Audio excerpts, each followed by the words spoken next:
Land Bank or Land Bank of the Philippines is the second largest bank in the Philippines in terms of asset and the largest government-owned bank. It is also one of the biggest government-owned and controlled corporation and banking institutions in the Philippines. Land Bank with a special focus on serving the needs of farmers and fishermen. While it provides the service of a universal bank, it is officially classified as a specialized government bank with a universal banking license. Land Bank of the Philippines was established in 1963 and its current head office was located at Malate, Manila, Philippines. People behind the Land Bank: Cecilia C. Borromeo, President and CEO; Benvenido A. Lagesma, Secretary of Department of Labor and Employment; Conrado M. Estrella III, Secretary of Department of Agrarian Reform; Attorney David D. Aero, Representative of Agrarian Reform Beneficiary Sector; Virginia N. Arabo, Representative of Agrarian Reform Beneficiary Sector; Nancy D. Erlanda, Representative of Private Sector. Land Bank of the Philippines aims to strike a balance in fulfilling its social mandate of promoting countryside development while remaining financially viable.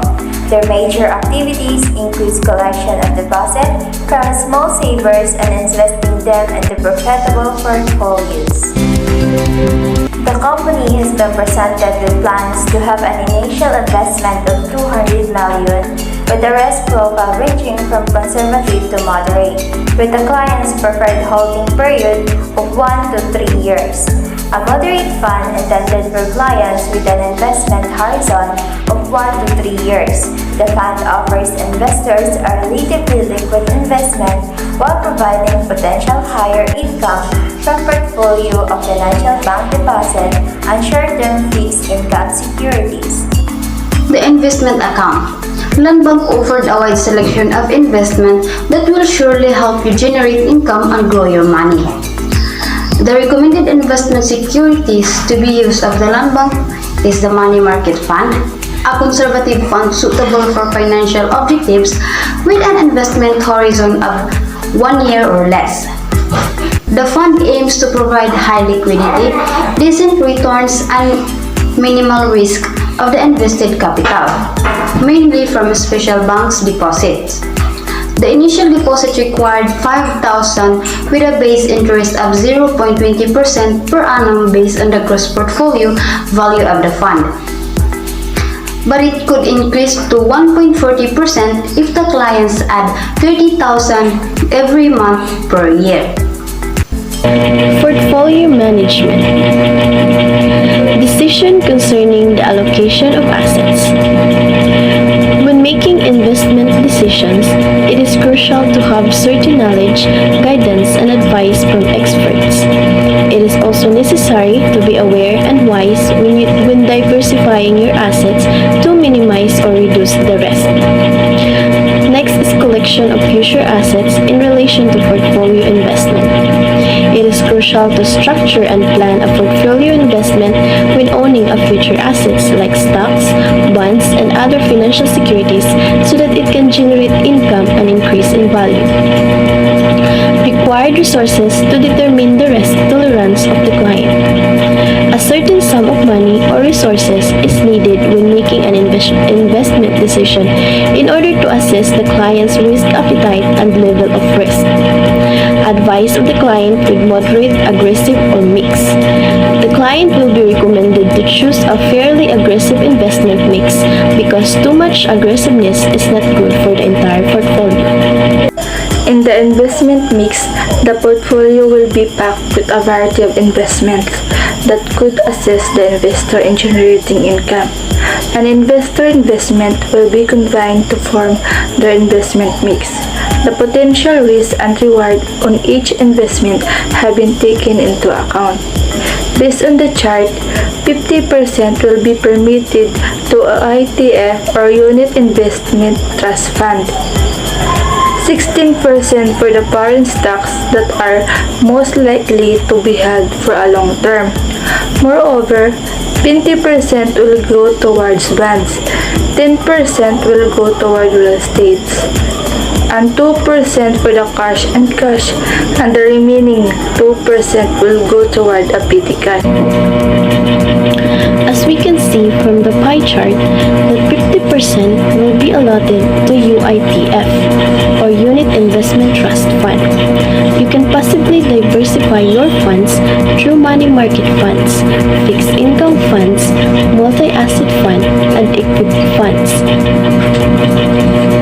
So money market funds, it is a particular kind of UITF with a focus on short-term fixed income securities and an average holding time of 1 year or less.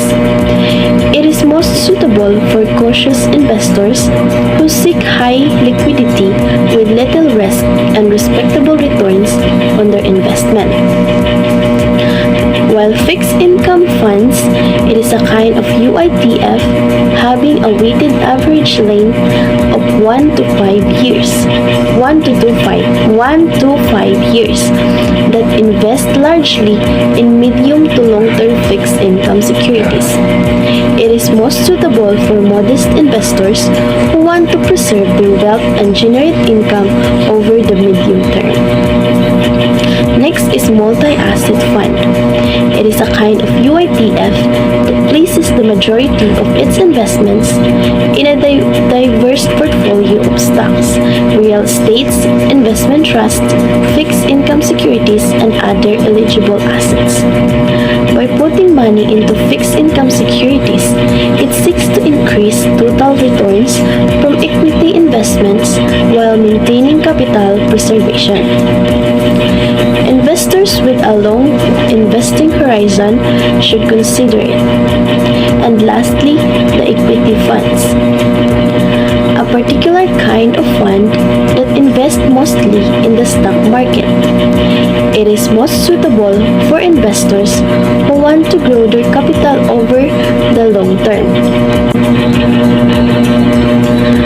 So 16% of the client's total investments will be allotted to foreign stock investment. SM Prime Holdings and Mega World in particular. Therefore, we split the budget in half, giving 50% to SM Prime Holdings and the other 50% to Mega World. With a budget of 500,000 pesos and 25% coming from assets.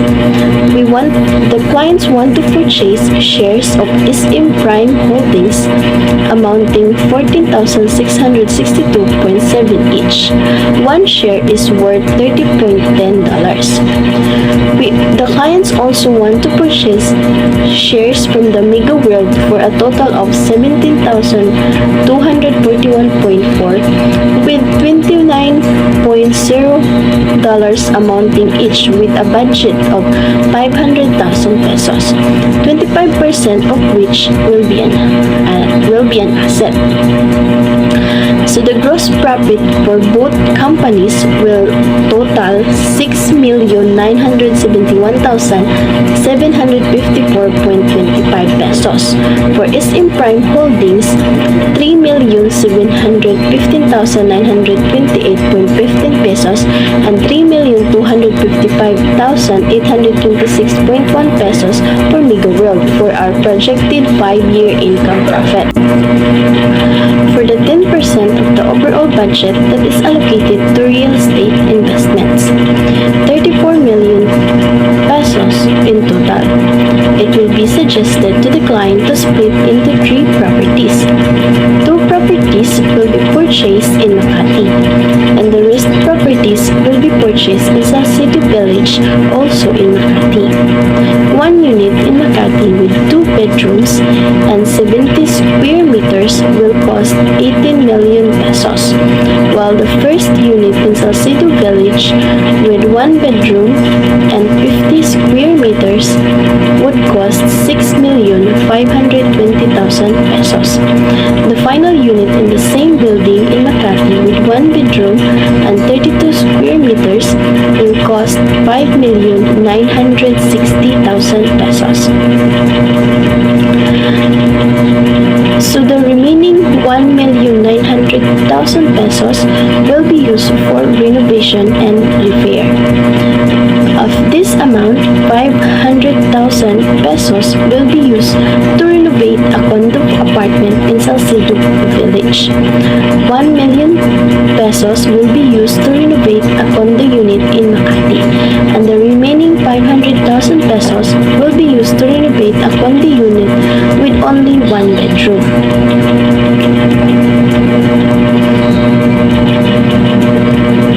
For the income from the real estate investment, the client will expect to receive a 3,120,000 pesos with a 14% return on investment or ROI for the one-bedroom condo unit in Salcedo Village, 8 million pesos with a 40% return on investment for the two-bedroom condo unit in Makati, and 3,320,000 with a 40% return on investment for the one-bedroom condo unit in Makati also.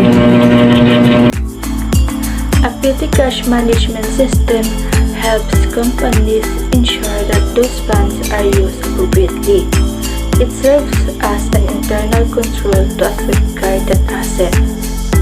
Petty cash is a tiny sum of money that can be used to pay for a little expenses that don't warrant writing a check or using a credit card. In addition, petty cash is useful for a small transactions where writing a check or a business credit card would be inconvenient or impossible. So, the Land Bank Countryside Development Foundation or Incorporation or CDFI shall maintain a petty cash fund or PCF of 20,000 pesos at any time. The PCF shall be composed of the actual cash and unliquidated petty cash ventures. The maximum amount allowed petty cash venture is 2,000 pesos only. An emergency fund is a financial need for a future mishaps and or unexpected expenses.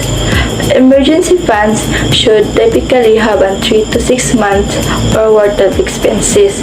You can see that the money percentage in the investing mix charge is 2% or 200 million, and that 50% of the funds will be used for the emergencies. It is crucial to diversify your investment. Allocate your resources wisely and understand where to place your investment securities. Land Bank of the Philippines provides a wide range of investment securities on where you can invest and develop your money. Despite the fact that there are numerous investment organizations in our nation and throughout the world, Land Bank being one of them. You can pick and organize your investment on the Land Bank. You may increase the value of your investment and ensure your future with the aid of Land Bank. With the help of this portfolio management proposal, the audience is provided with more information and ideas when preparing to invest in land banks. These ideas include how they should diversify their assets,